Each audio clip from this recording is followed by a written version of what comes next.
Hello, and welcome to the Providence College podcast. This week, we wanted to provide our audience with an episode of Beyond Your Newsfeed, Understanding Contemporary Politics. This podcast from the Political Science Department is hosted by Professor Emeritus Bill Hudson and covers current political events as well as what students and alumni are doing in the field.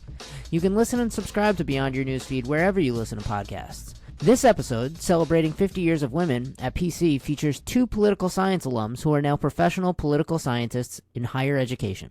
Please enjoy this episode of Beyond Your Newsfeed. Welcome to Beyond Your Newsfeed, Understanding Contemporary Politics, a podcast of the Providence College Political Science Department. My name is William Hudson, Professor Emeritus of Political Science and host of this podcast. This year, Providence College is celebrating the 50th anniversary of the first class of women students at the college. Since 1971, when the college became co-ed, the Political Science Department has had many terrific women students, and our women graduates have gone on to distinguished careers in a wide variety of professions. Some have even pleased their political science professors immensely by going on to become political scientists themselves. Today, in recognition of PC's Year of the Women, I thought listeners would be interested in learning something about two of our relatively recent graduates who have garnered PhDs in political science and are now political science teachers and researchers. So, joining me to discuss their paths from political science department at Providence College to becoming professional political scientists are Professor Laura Bucci, Providence College class of 2010, and Professor Kelly Branham Smith, Providence College class of 2012. Laura Bucci is Assistant Professor of Political Science at St. Joseph's University in Philadelphia. She earned her PhD in Political Science from Indiana University in 2017. Kelly Branham Smith is Assistant Professor of Political Science at Stetson University in DeLand, Florida. She earned her PhD in Political Science from Brown University in 2017. Professors Bucci and Smith, welcome to Beyond Your Newsfeed. Thank you for having me. It's a pleasure. Thanks, Laura. So, Kelly, you're joining us from Florida. I presume it's warm down there. Yes, it actually is a beautiful, 80-degree day here in Florida. Terrific. It's snowing here, so if that makes you feel, it shouldn't be. It is. So, Laura, you're getting the touch of winter in Philadelphia like we are here in New England. It suddenly turned cold overnight. After kind of an early spring here, it was very nice for last week, and we've come close to 70-degree temperatures, and then all of a sudden today we're back in winter.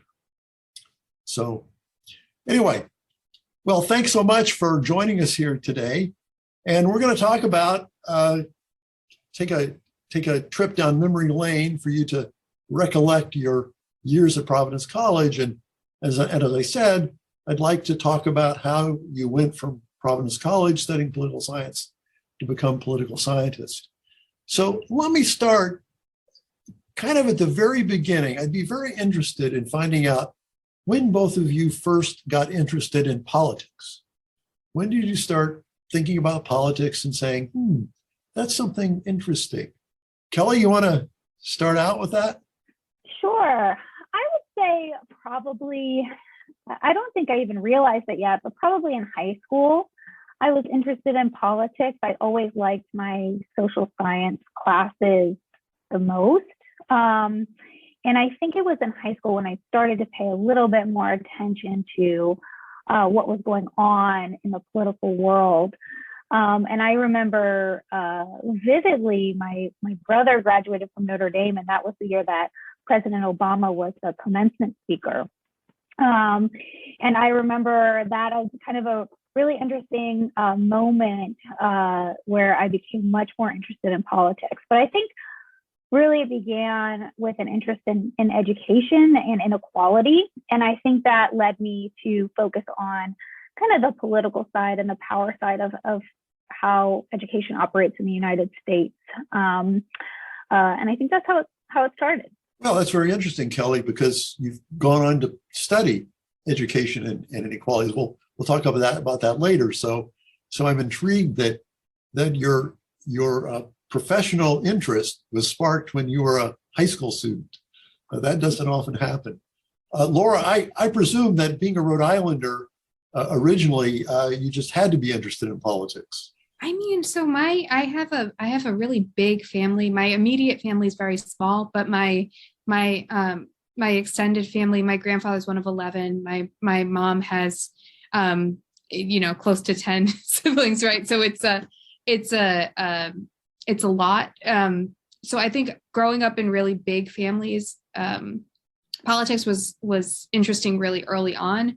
My parents are, my mom especially is a tremendous, she's a better citizen than I am. And I say that all the time, where, she's on her phone with her local representatives very frequently, in a way that I have never been and probably will never be. And so I think thinking about how politics works or how politics can work was something that was, of interest to me really early on. It's not what I went to college for originally, because I don't know, I almost felt like it was just kind of in the background always. And so I was like, let's try something different. And I sort of came back to poli-sci after my freshman year, right? So second semester freshman year, I was like, time to go back to basics, right? Let's go back to things I actually enjoy. Yeah, there have been some Buccis in Rhode Island who have held political office. Right. Yeah, so a lot of them. Family. Yeah, not my family, but close enough, right? So it's my great grandfather was the head of the Democratic Party in North Providence. So this is a while ago, but so politics was always kind of close by. And it's always been of interest, right? It's a way to kind of create change or to extract kind of good things out of a society, right? It's a way to build a future in a place. And Rhode Island is small enough that you can make a substantial difference with not that many people, which is an interesting political arrangement. Right. And so let's talk a little bit about your decision to attend Providence College. Laura, I imagine for you, it was kind of the local school. You must have been acquainted with PC from a very young age. So what led you to become a student here? I mean, so I think in applying to colleges, I was a local kid and I didn't have a ton of information in terms of where I wanted to go. My association with PC is with PC basketball. And I know that's not a great reason to pick where you're going to go to college, but it definitely weighed in the calculation in a way that was really exciting. I wanted somewhere smaller. I wanted somewhere that was close enough to home that I could be around family. I didn't want to travel to Narragansett. So it was so URI sort of left the picture for me. That sounds like a real Rhode Islander, Laura. Too far. The 30-minute drive to URA was too much. It's too much. My parents' house is under 2 miles. I could do that commute in about 6 minutes. Right. I live just up Smith Street. It's not far. Right. And so that was a real plus to PC for me. Okay. But Kelly, you grew up in Florida. So in fact, I remember when I first saw your name in a class list, I said, oh, a student from Florida. We don't have very many of those. Yeah, I was the opposite of Lori. Laura, I went far away. Actually, a friend had mentioned it to me. I had been looking for a school that was about Providence's size, in the 4,000 to 8,000 range. Here in Florida, we have some big universities and then some really smaller schools. And so I wanted something more in the middle than that. And so that made me look outside of Florida. So my decision came down between PC and then a school in Boston, and I visited both, and I found that the students at PC just seemed a lot happier and a lot more excited to be at Providence College, and that really was the deciding factor for me to choose PC. Super. It wasn't our basketball team. No, it wasn't, because in Florida we're all about college football. So now I've been converted as a full-blown college basketball fan. But for our listeners, Professor Smith is married to a PC grad, so I think you've been following the NCAA run of Providence College. We have been, yes. We're hoping at the college that's going to recruit a lot of good students. that we got some national attention. So, okay. And you got to PC and you eventually decided to major in political science. So what was that about? How did you decide that you liked political science? Did you decide that right when you came, or did you make the decision after taking some classes? Kelly, what about you? So I kind of accidentally became a political science major, because I remember I was filling out the form online, and I remember this vividly. And my mom was like, "Oh, you don't want to go into college undecided. You need to pick a major." And she said, "Why don't you do political science? You've always liked your social science classes." So I was like, "Okay, that's fine." So that's how I incidentally became a political science major. And I took my first class in the fall, and I liked it, but I was toying with the idea of becoming a history major or doing a history political science double major. I wasn't sure kind of which path I wanted to go down. And that all changed in the spring when I took Poly 102. And I just thought it was the coolest thing that the questions that I had about how the world worked, we could actually figure out whether we could find the answer to them. And that you could, when people made statements, you could go and collect data and figure out if those statements were accurate or not. And that, if I could interrupt, Poli Sci 102 was called then Empirical Political Analysis, right? And I presume that either Professor Hyde or Carlson was your professor? Yeah, Hyde was my professor. Professor Hyde, okay. I had Hyde too. And I think that was, like, for me, foundational, right? Like, that was I started in the natural sciences, which was, I didn't enjoy it. It wasn't for me.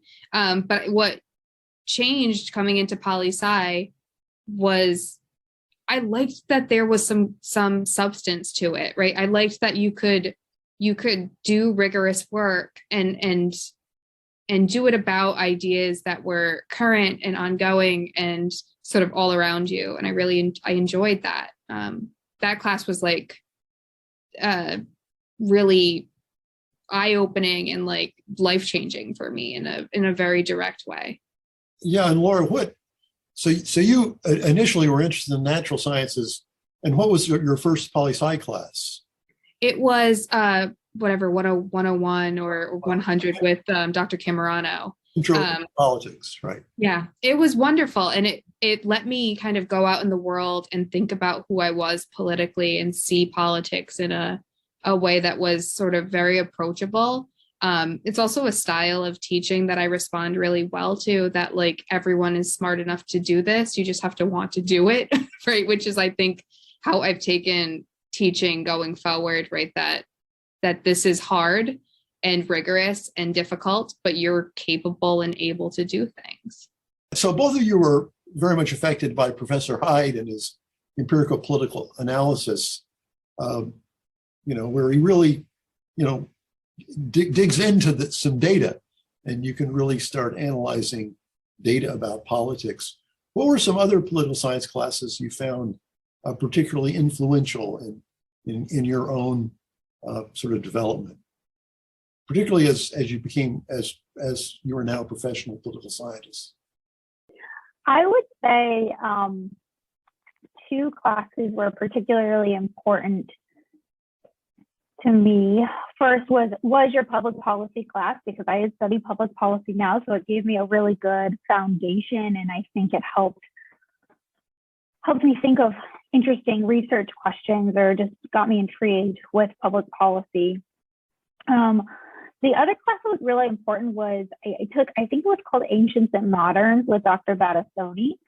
And I don't think, I'm not a political theorist, but it seemed that the other students in that class, there was just something about the dynamic and the intellectual curiosity in that class that I feel like everybody pushed each other to do better. And I felt really surrounded by top students when I took that class. And I think the writing and the thinking that class made me do really helped me be a better student and ask better questions and probably be a better writer as well. Laura?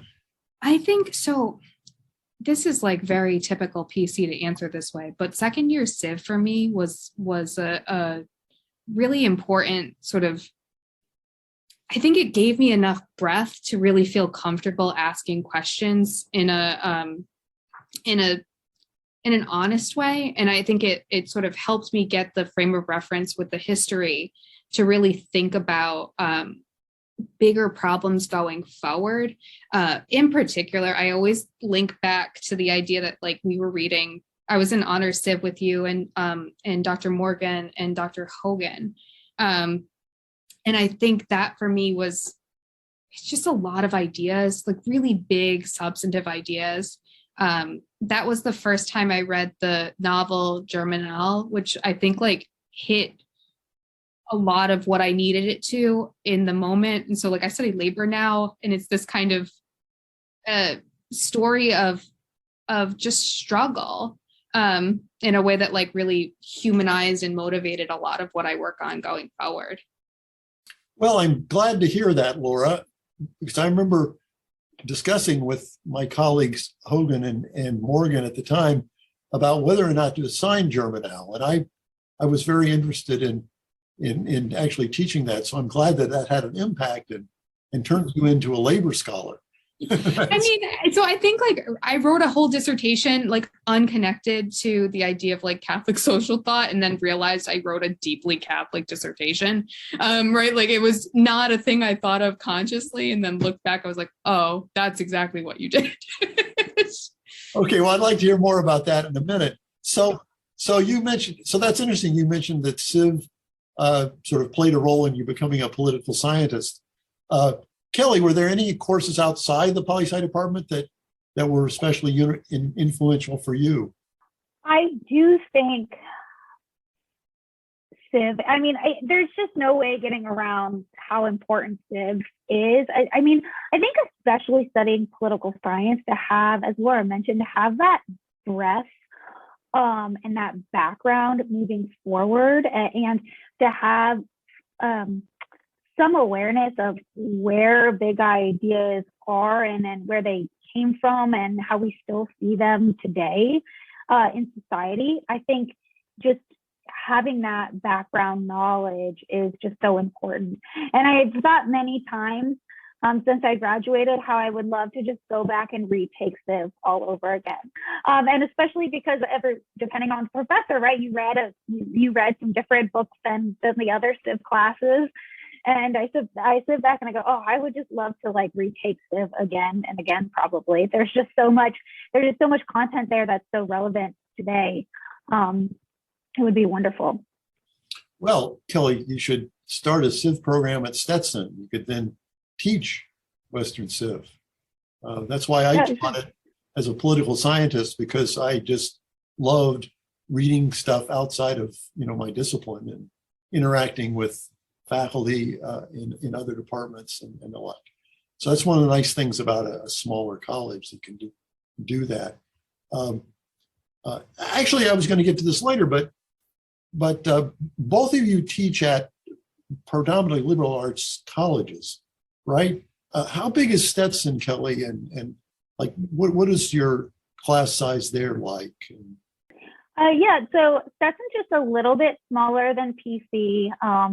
We do have a law school and a music school, but where I am, the undergrads are a little bit less than PC, and our average class size is 20 to 25 or so, depending on what you're teaching.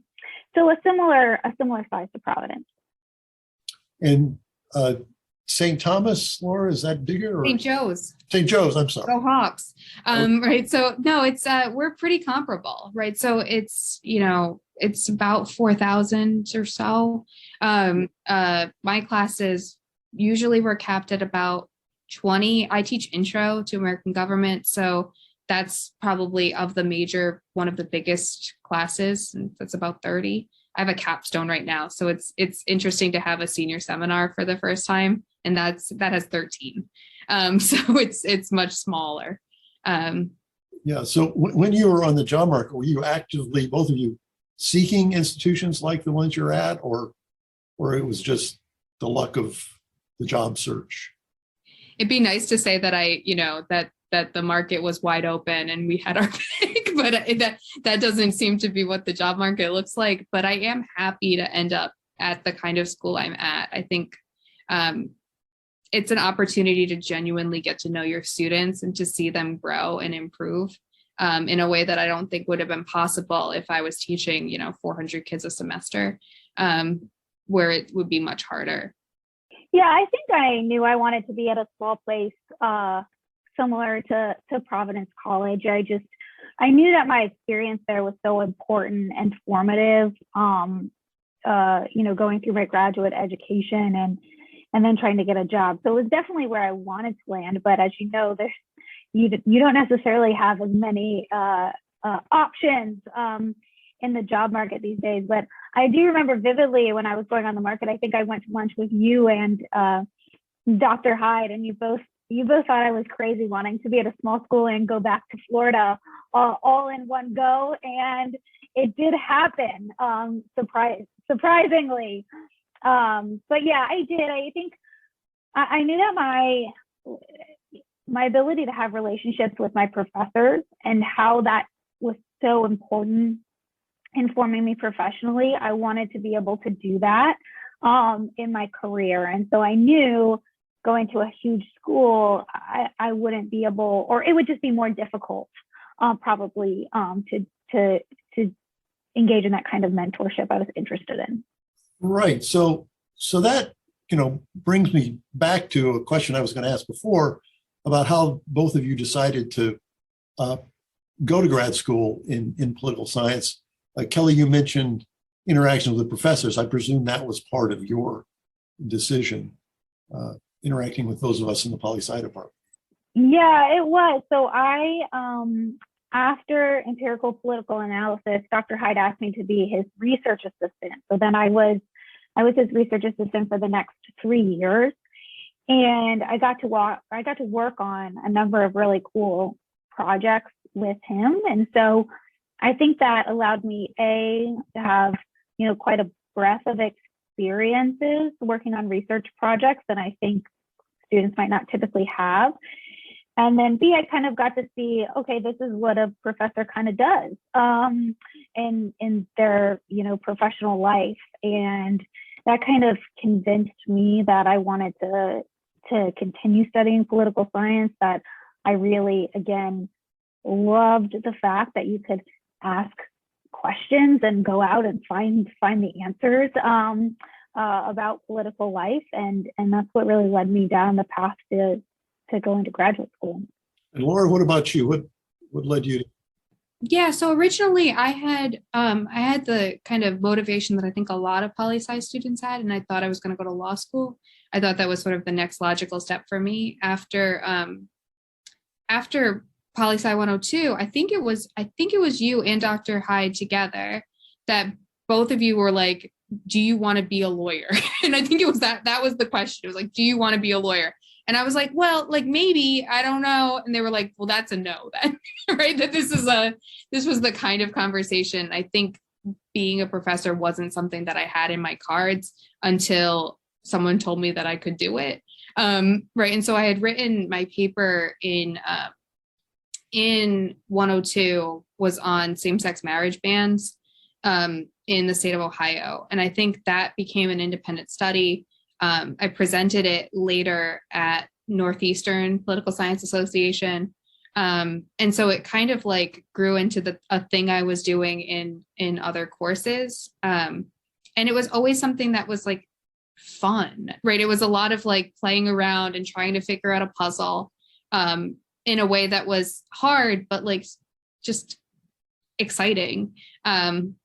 And so for me, that was always the push forward of like, okay, well, if this is something you like doing, then do this.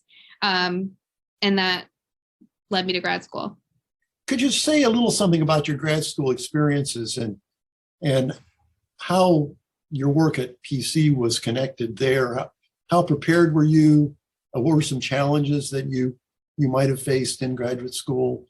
I don't know if, Kelly, if you had this similar experience, but I think going straight from undergrad, I took a year in between, but I think going straight, it puts a little bit of a chip on your shoulder in that you're like, everyone here is older and has a master's and like has a life, right? Like they have like a long-term partner and they have like stuff.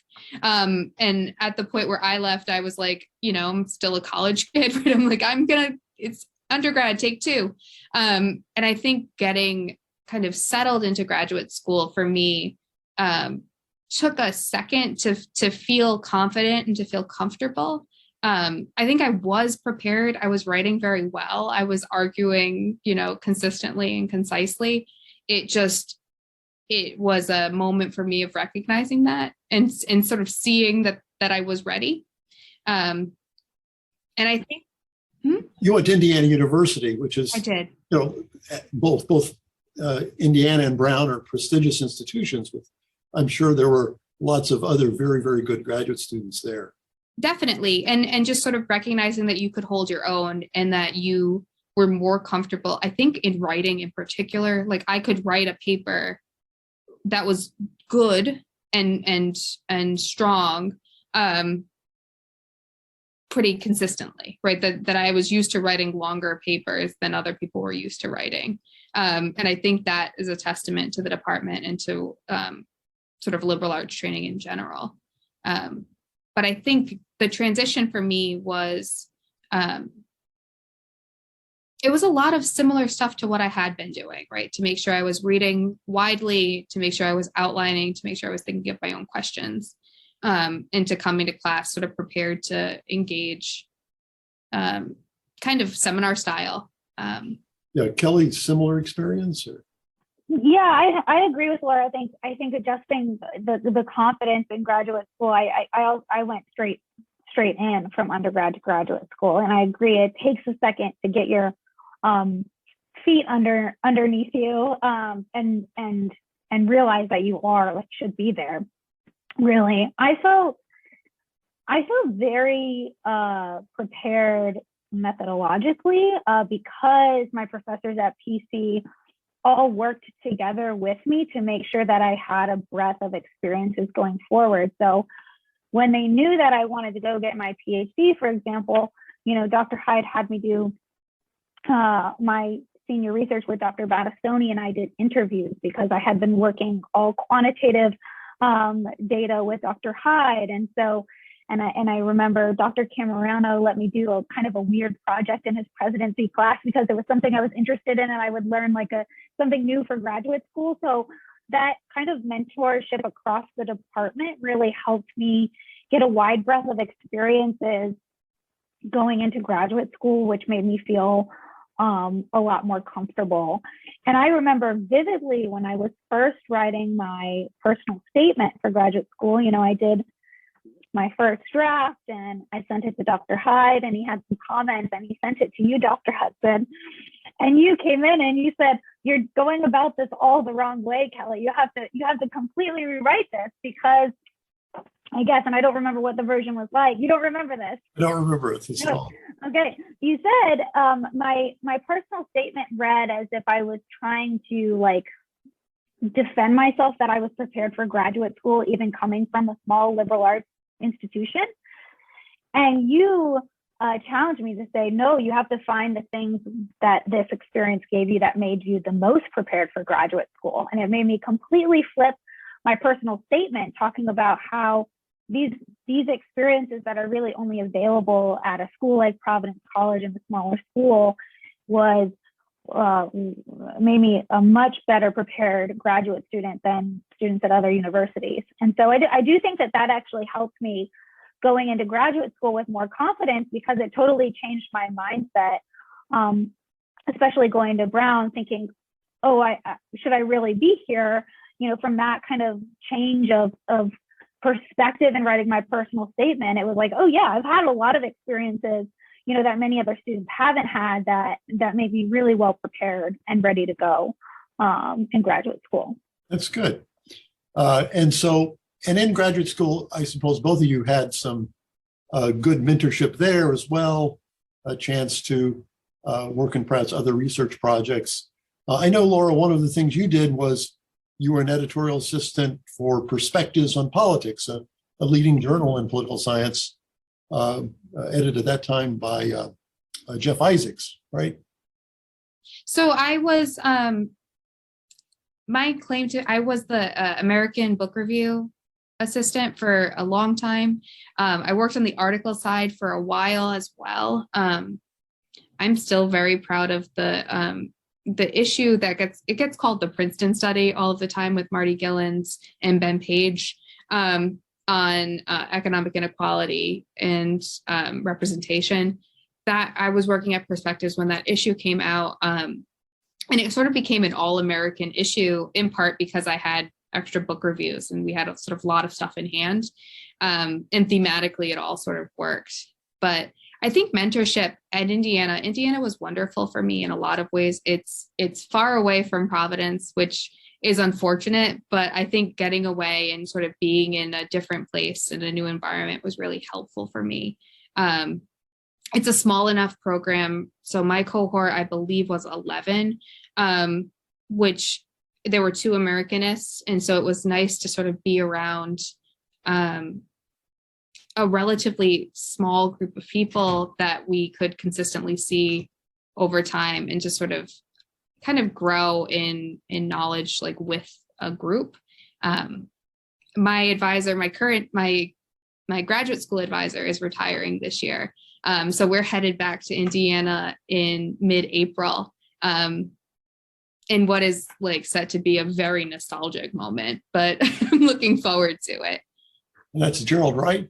Yeah, so Jerry's retiring. So all of the request was that all of the kids would come home. So there's a lot of us. And so the idea would be that all of the former grad students, I think the earliest is sort of like early 90s, until I was the second to last in 2017. So we're all gonna kind of come back. Kelly, you want to add anything about your experience in? Yeah, we also, Brown was a smaller program as well. And I liked that environment a lot. I remember when I was trying to decide where to go, it was, Dr. Battistoni who told me, he said, the grad students don't have to get along for you to do well in graduate school, but he said it makes graduate school a lot easier if the graduate students support each other. And he was right, because I was in an environment where, the students above me were giving me notes and helping me through the process. And I think that made it a lot easier. I also had a wonderful mentor in graduate school, Susan Moffett, and Wendy Schiller, who worked really closely with me. And I think my experience as a research assistant at PC really helped me because I was ready to be a research assistant in graduate school as well. And I think that allowed me to develop, good relationships with my mentors, early on and then throughout my graduate education. You both are political scientists. That means you do research on politics. So I want to make sure we spend some time here hearing about your research and why you decided to study what you study. Laura, you already said it's because I assigned Germinal to you, but I'm sure there were other factors. But if you could just tell us a little about your research, how you got interested in your topic, and what contributions you think you've made so far. Just starting out in your careers, you've already made some contributions to our understanding of politics. So Laura, you want to follow up? You're a specialist in state policy and labor. Yeah, so most of my work is on the consequences of declining unionization in the states. So the basic argument of most of what I work on is that states have varying history of labor organizing or labor strength.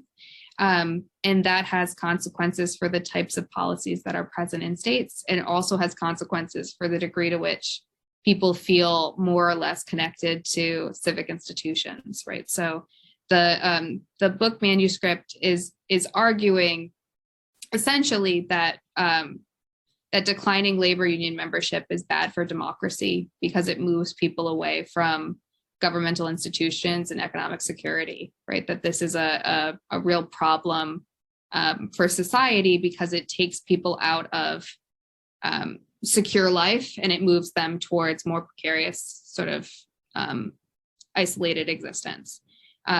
Most of what my work has been on right now is dealing with questions of inequality, but also dealing with organized labor as an interest group more generally. So most recently, I have a paper on party networks and sort of how labor donates to individual party networks and whether or not it sort of grants them greater influence within those parties.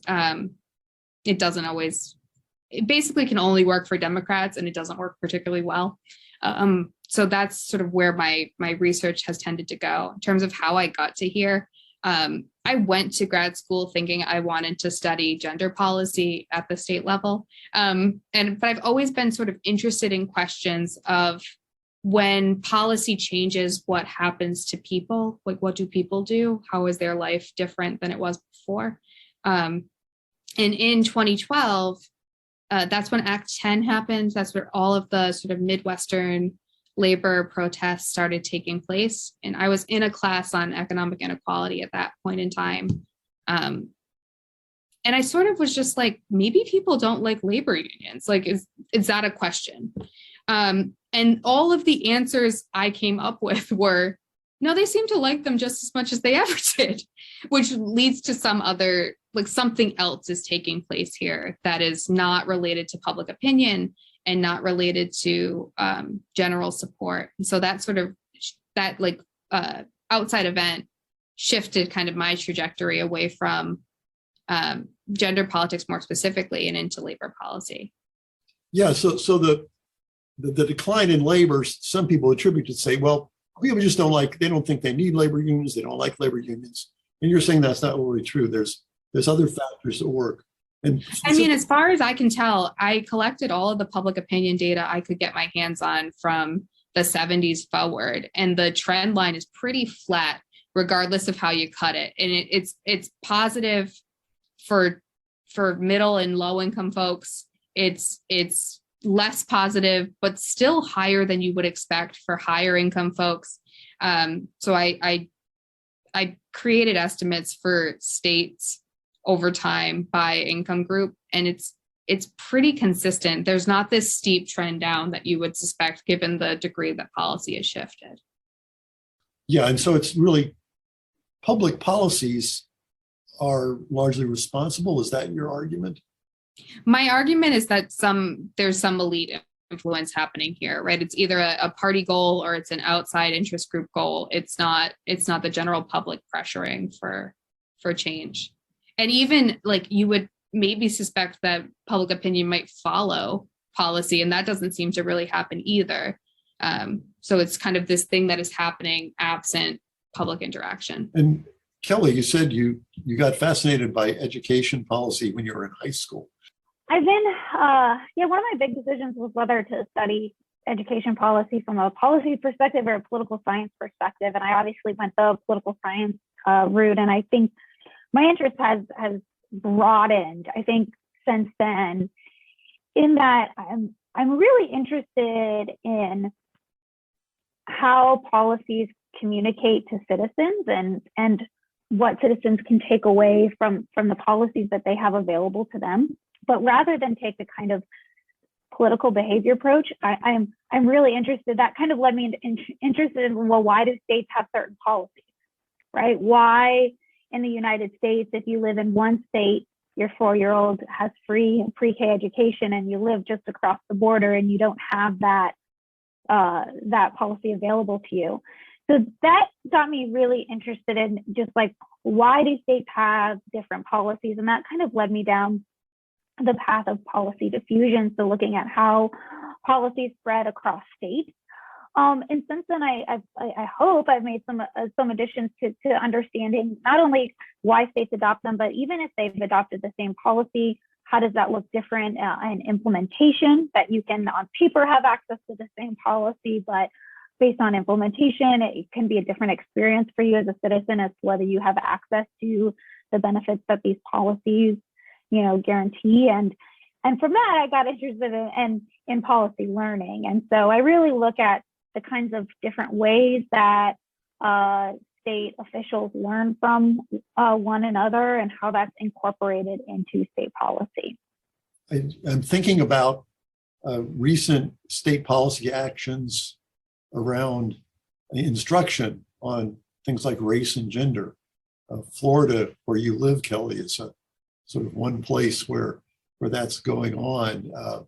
Any insights from your research about what's happening as politicians are sort of mounting campaigns to influence what's taught in schools right now? Is this current policy debate that's going on in the country? Yeah, the things have been interesting here in Florida, as they typically are. I actually teach Florida politics at Stetson, so it's always interesting to teach that. We'll see. I mean, education policy this is not the only time it's been contentious, right? School boards is not the only time that school board meetings have been contentious. Of course, with the threats and things that are going on are very concerning. But it's important to note, and I'm actually teaching education policy in Florida politics class tomorrow, but it's important to note, right, that the way that policies and policy areas develop or institutions develop over time is really important. So education started at the local level and was built up over time. And so it shouldn't really surprise us that the real contention in education policy and politics happens, at the local and the state level because of that. Kelly, I've also noticed in looking at your CV that you've been doing some other policy research, that you're working on a paper on automatic voter registration, which also touches on kind of a hot button issue right now, the whole issue of voter suppression and access to the ballot. How did you get interested in that topic, and what have you found so far in your work there? Yeah, so that paper is currently under review, and I've written it with one of my colleagues here at Stetson and a former student. My colleague is an expert in elections and election policy. And we became really interested because we realized, right, the national conversation has been all the states are trying to restrict voting, right? All these policies we're trying, voter ID policies, et cetera. But actually, over the past few decades, states have taken a number of approaches to make voting and registration easier. That's really been more of the trend. And states simultaneously have been adopting certain policies that make registration and voting easier at the same time as adopting policies that make it harder. So we were really interested in examining, well, why do certain states have these kinds of, why are they taking these different approaches, sometimes within their own state, to election policy. So we decided to use a policy diffusion lens to do that. And most of the election policy research, rightly so, is really concerned about how these policies affect registration and turnout rates. But we were looking kind of more of, well, why do they have these certain policies? And what we found is kind of the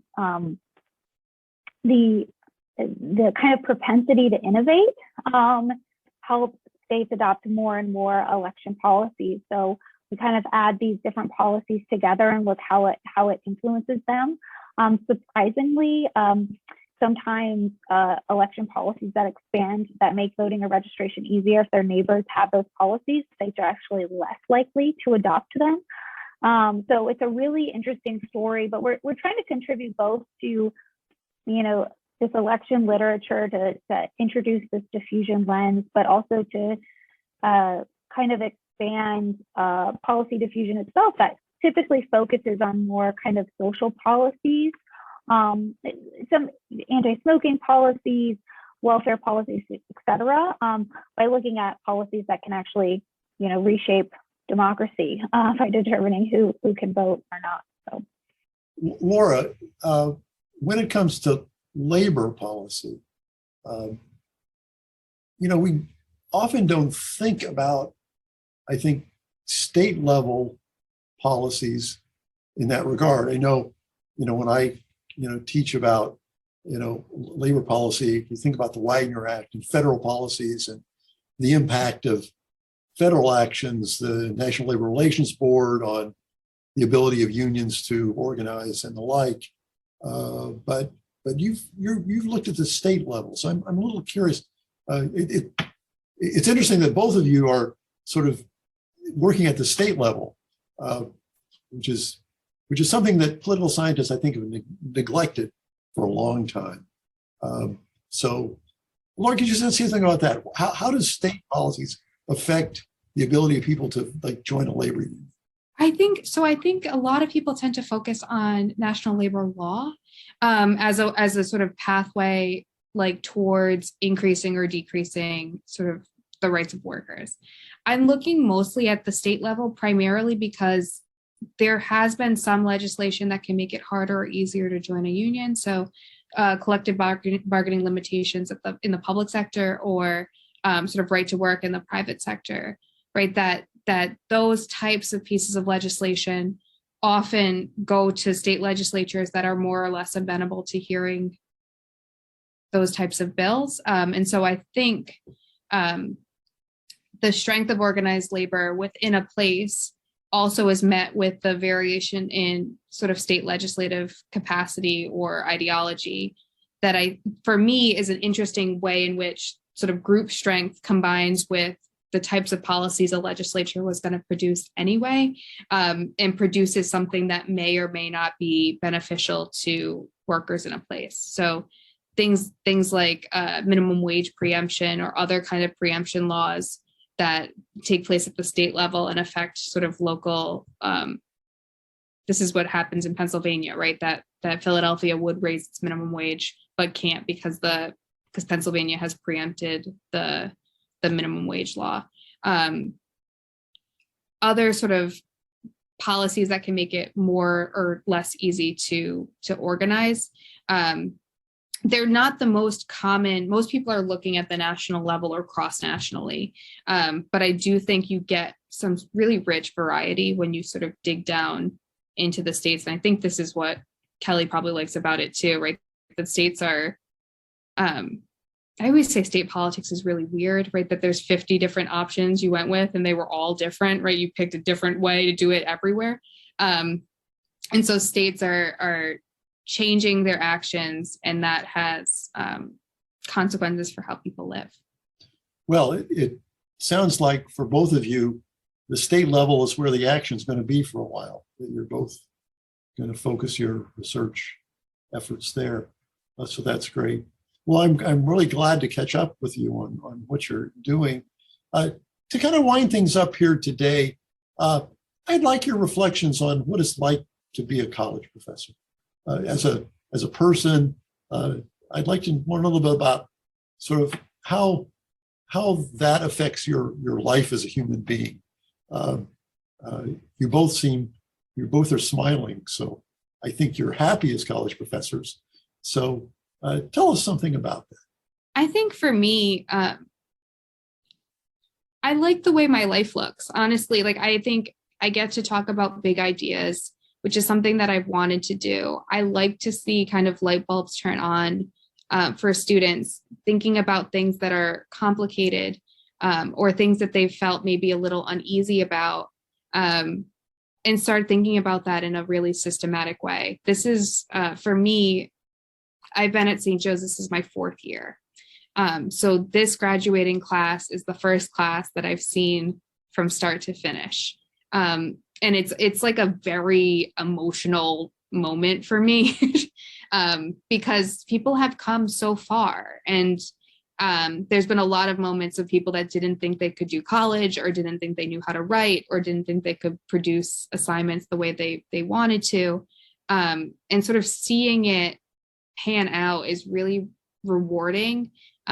We had an Admitted Students Day yesterday, which was a very warm, fuzzy day for all of us. But I didn't realize quite how personally I took what I was doing. I think I always sort of knew that I cared about what I was doing. But I didn't realize quite how much until I was like, they were like, we're getting ready to say goodbye. And I was like, oh no. And so it was a very heartfelt moment, but I like being able to do that. And I think going to graduate school for me was personally very rewarding. It broke me out of my comfort zone. I met my spouse there. It was a wonderful sort of life. It still is. Super. Thanks. Kelly? Yeah, I think I'm also in my 4th year, and I feel like, I don't know if Laura agrees with this, we've maybe had an atypical experience as a tenure track professors, because just 2 years in, we got hit with the pandemic and went to online learning for a little bit. I don't know how things were at St. Joe's. So You're think, incredibly nimble is what I always say in my statement. That's right. I'm so nimble. That's right.